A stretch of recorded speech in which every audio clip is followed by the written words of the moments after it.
Hello बच्चों, कैसे आप लोग। बस अगला वीडियो आपके लिए लेकर आया हूँ।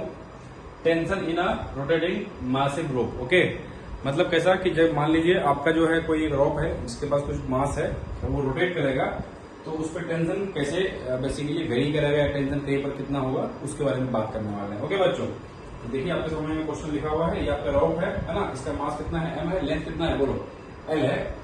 जब इसको रोटेट करेंगे बच्चों तो इसी यहाँ से जो है इसके एक्सिस ऑफ रोटेशन से है ना, एक्सिस ऑफ रोटेशन से एक्स डिस्टेंस पर टेंशन कितना होगा। ठीक है, मतलब बेसिकली आपसे ये पूछा जा रहा है कि tension as a function of X कितना होगा। ओके बच्चों, आइए इसको सोल्व करते हैं।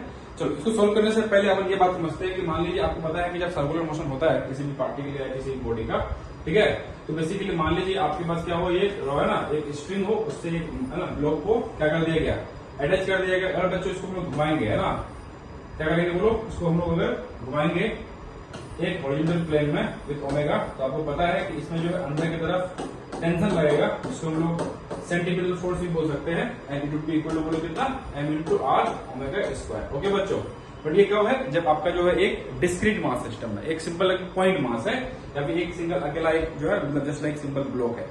बट इस केस में क्या है बच्चों, आपका जो है पूरा बॉडी डिस्ट्रीब्यूटेड मास सिस्टम में आता है। इसके लिए जो है हर एक जगह टेंशन अलग अलग होगा। ओके बच्चों, तो इसको समझने के लिए आइए हम लोग और डिटेल्स में बात करते हैं। सबसे पहली बात समझाने के लिए बच्चों आपके सामने में एग्जाम्पल है। देखिए मान लीजिए बच्चों अपने पास 3 बच्चे हैं, ए, बी एंड सी। ओके, जानते हैं अनीता, बसंती है एंड चंपा है ना। अभी डोली को मैंने जो है डायग्राम में नहीं बनाया, इससे मुझे लगता है समझ में आ जाएगा। अगर बच्चों मैं इसको घुमाऊंगा, रोटेट कराऊंगा, तो आप समझ पा रहे हैं। जैसे मान के चलो इसके अबाउट ये आपका मान लो एक्सिस रोटेशन है ना, तो मान लीजिए यहाँ पर जो है कोई रिजिड सपोर्ट है जिससे अबाउट वो घूम रहे हैं सभी बच्चे, तो आप बता पाएंगे टेंशन यहाँ पर जो ए लगेगा, टेंशन यहाँ टीबी लगेगा, टेंशन यहाँ टीसी लगेगा। अब समझ शायद मुझे लगता है कि सब बच्चा आसानी से समझ पाएंगे इस बात को कि tension eight point A would be सबसे हाईएस्ट, देन फिर बी, देन फिर सी, एंड इस पॉइंट पर टेंशन सबसे कम होगा, दैट इज बेसिकली 0 होगा।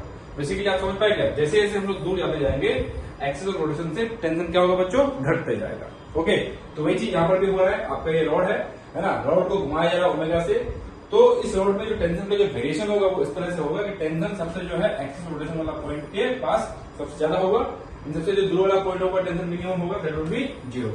मतलब basically with the increase in x आपका टेंशन क्या हो रहा है, घट रहा है।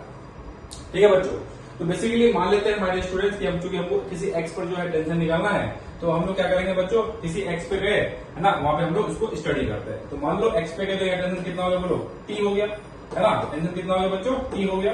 तो अगर हम लोग dx लेंथ का एलिमेंटल क्या ले रहे हैं, रोप ले रहे हैं, इसका मास कितना होगा बोलो, dm हो जाएगा। तो टेंशन क्या हो रहा है, घट रहा है। तो हम लोग dx लेंथ का वेरिएशन ले रहे हैं, इसलिए टेंशन में जो चेंज होगा वो बहुत छोटा होगा, माइनर सा होगा, that would be dt।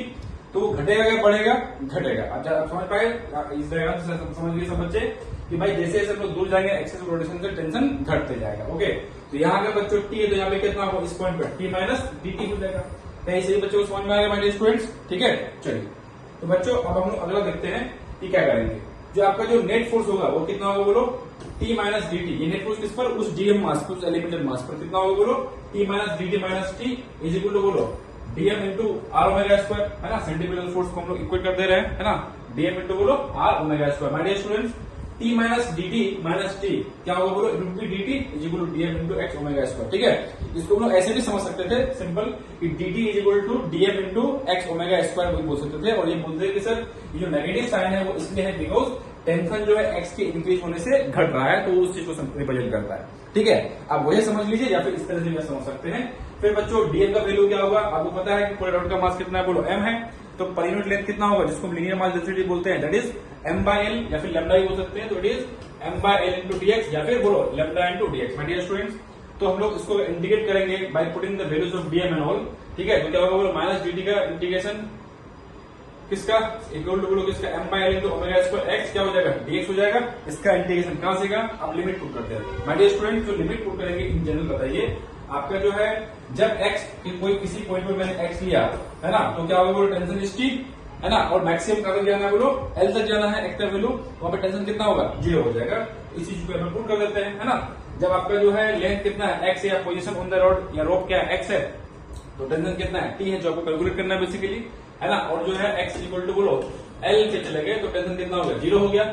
My dear student, इसको हम लोग सिंप्लीफाई कर सकते हैं, तो सिंप्लीफाई करेंगे तो क्या आएगा बताओ, t इज इक्वल टू आ जाएगा m by 12 into omega square into bracket में L square minus X square. Okay बच्चों, और इसमें ध्यान दीजिए, समझने वाली बात यह है कि अगर एक्स का वैल्यू क्या हो जाए, एल के बराबर हो जाए, तो आपका टेंशन क्या हो जाएगा, जीरो हो जाएगा। वो होना भी था, बिकॉज जो है सबसे जो फार्देस्ट पॉइंट है, सबसे दूर वाला पॉइंट टेंशन कितना होना, जीरो होना है। यहाँ पर भी टेंशन कितना होना, जीरो होना है। मैक्सिमम टेंशन कहाँ पे होगा बोलो, यहाँ पे होगा। ओके बच्चों, समझ पाए। ये कैलकुलस इसको क्यों करना पड़ा, बिकॉज हमारा मास एक सिंगल पॉइंट पे नहीं है। अगर मास एक सिंगल पॉइंट पे होता था तो डायरेक्टली हम लोग टेंशन का वैल्यू लिख देते क्या, टी इक्वल टू क्या बोलो, M R omega square. And चूंकि मासलेस होता तो क्या होता बोलो, ये लाइट स्ट्रिंग में टेंशन हर जगह सेम होता।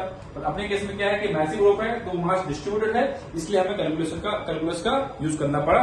तो so the final answer is, बताइए कितना हो गया बोलो बच्चों, T is equal to M by 12 into omega square into L square minus X square. यानी इसको हम लोग ऐसे भी लिख सकते हैं, लैम्डा के टर्म में T equal to M by lambda, तो lambda by 2 into omega square बोलेंगे into L square minus X square. Okay बच्चों, चलिए थैंक यू। अगर आपको वीडियो अच्छा लगा हो तो बिल्कुल इसमें लाइक भी करें, सब्सक्राइब भी करें और लोगों को शेयर भी करें। Okay, thank you, good bye.